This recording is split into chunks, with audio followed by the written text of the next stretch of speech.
Hello all, welcome to the session on Machining Operations Module 5 of Elements of Mechanical Engineering, presented by myself Ranjit PK, Assistant Professor, Department of Mechanical Engineering, Global Academy of Technology. The syllabus is segregated into three parts. The first one, the lathe, the second one, the milling machine, and the third one, the CNC and the robotic systems. In the lathe, the syllabus lists the working of the center lathe, the parts of a lathe, the specifications, and the various operations. Similarly, for the milling machine as well, the principle of milling, the types of milling machines, then the working of horizontal and vertical machines along with its process.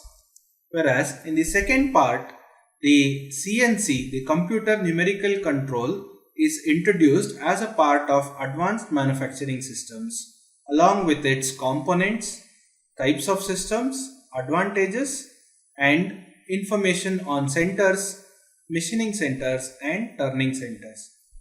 The robots has the robot anatomy, links, and the joints, the various common robot configurations used, and with its applications with respect to material handling, processing, and assembly and inspection.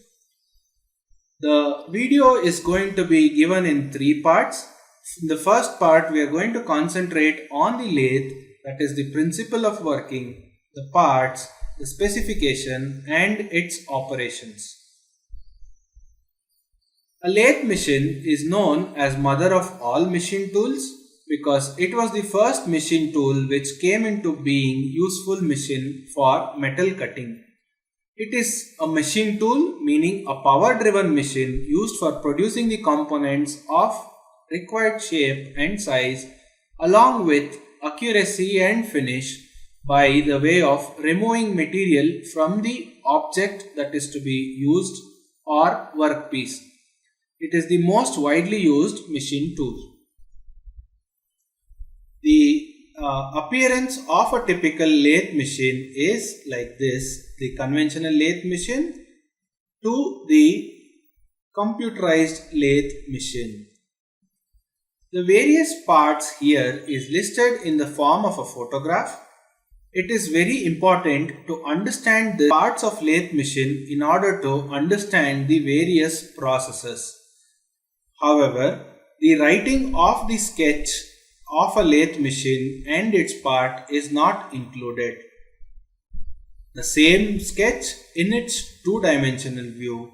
I would request all of you to pause the video here, look at all the parts and understand where are these located. Now, in its principle of working, the machine tool, that is the lathe tool, holds the workpiece securely between a strong support called a check and the workpiece revolves. The cutting tool, whereas here, is fixed and supported by a tool post and fed against this revolving workpiece. So, in any operation, to conduct any operation on a lathe machine, the workpiece constantly revolves and the tool is held stationary and is fed against this revolving workpiece. While the workpiece revolves, the tool is made to move either in parallel or at an inclination with respect to the material that needs to be cut. The material from the workpiece that is removed is in the form of a chips that you get to see here. The various parts or the major parts of a lathe machine will be looked at one after the other. The bed acts as a base of a machine shown here, upon which various other parts are mounted. The headstock and the tailstock is mounted on either side of the bed and the carriage rests on the lathe bed and slides. The headstock and tailstock is fixed, whereas the carriage slides either to the left or to the right. This bed also helps to withstand the various forces that are exerted while the machine is operated upon. The next part is the headstock. It is basically a casting which supports or carries the driving mechanism for the workpiece, and it is also used to give varying speeds to the spindle which holds the workpiece. It looks something similar to this. The tailstock is situated onto the right end of the bed and can be moved towards the bed. The main function of a tail bed is to support the other end of the workpiece and is also used to hold a few additional tools while performing a certain set of operations. The carriage is located between the headstock and the tailstock, which can be moved to the left or to the right by the hand wheel, or there could be a power feeding mechanism. This carriage carries the cutting tool, and the movement of the cutting tool is controlled by the movement of the carriage. The carriage includes saddle, cross slide, a compound rest, a tool post, and the apron. You might feel here that the parts of the lathe machine are being explained very quickly. The reason being, this is required only for understanding the parts of the machine and so that you understand the operations. That is the reason I said in my previous slide, please pause, take a moment and understand all the parts that are listed in that picture. The feed mechanism is basically a movement of the tool relative to the workpiece.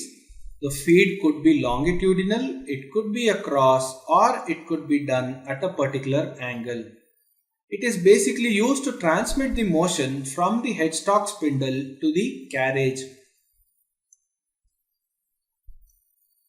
The thread cutting mechanism or the lead screw is basically a threaded shaft which you get to see here and is brought into operation majorly during a thread cutting operations, that is wherever there needs to be threads that is to be cut, this thread cutting mechanism or the lead screw is used. In all the other times it is disengaged from the gearbox. We will see more on this thread cutting mechanism during the threading operation. Now, in order to specify the lathe, there are certain set of standard parameters used which are listed here. The first one is the distance between the centers, that is the distance between this. Next is the swing diameter. It is the diameter which of the workpiece that it can be revolved without touching the guide base. The height of the centers, it is the height basically measured from the bed to the lathe axis. The length of the bed is basically the length, total length, or the approximate floor space occupied, which is actually not shown here, which is shown here in the form of a 2D. Now we look at the various operations on a lathe machine that can be performed. The examination questions are basically focused on these operations. The first operation is the turning operation.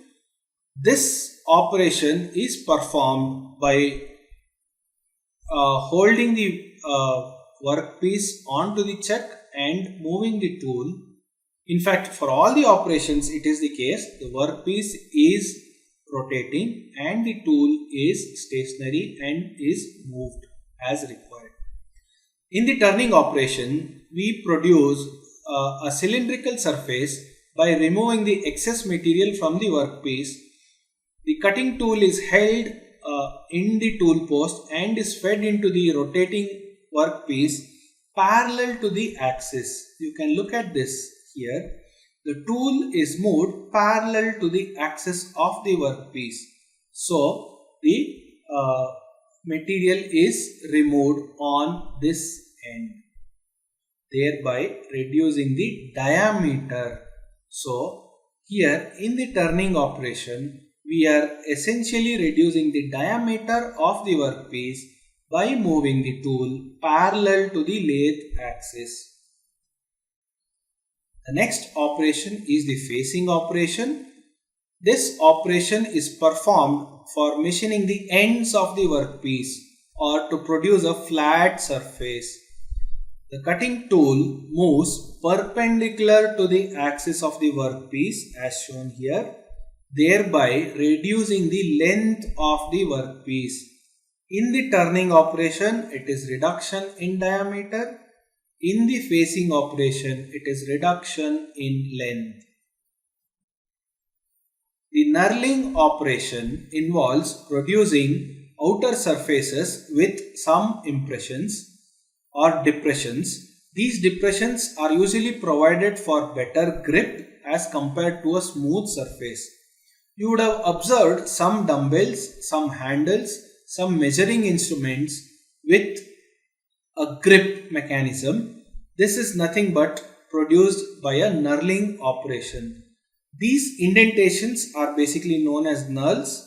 There are various possible patterns that are produced, and the operation is done by the operation is called a knurling operation. Here the workpiece is held stationary and the knurling tool is made to move parallel to the axis, and it is very similar to the turning operation. And while the knurling tool moves along the workpiece, the required pattern is embossed. The various patterns that could be embossed include an angled pattern, a diamond shaped pattern, and a straight pattern. The next operation is a threading or a thread cutting operation. This involves cutting screw threads on a center lathe machine. Here what we do is the screw thread looks like this. What we do is the helical grooves are produced here either on a cylindrical surface or on a conical surface by feeding the tool longitudinally. What happens here is the headstock is engaged with the lead screw here.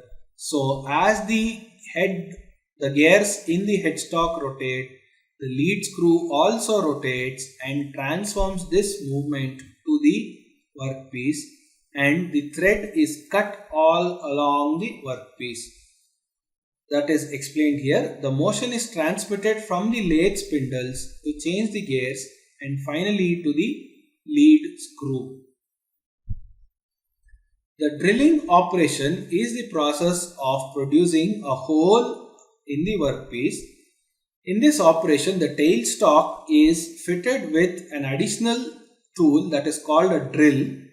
This tailstock is brought closer to the workpiece and the tailstock is moved closer so that the hole is drilled onto the surface of the workpiece.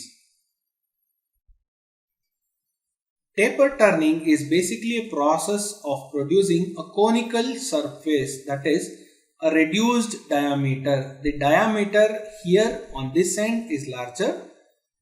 The diameter here is smaller. The end result being a taper diameter workpiece. This is usually achieved using two methods. One is a tailstock offset method. The other is a compound slide swiveling method. There are other methods as well, but the syllabus lists these two. In the compound slide swiveling method, the whole compound rest is made to swivel at a particular angle alpha, and then the carriageway is moved on the cross slide, on the bedway. This angle is calculated.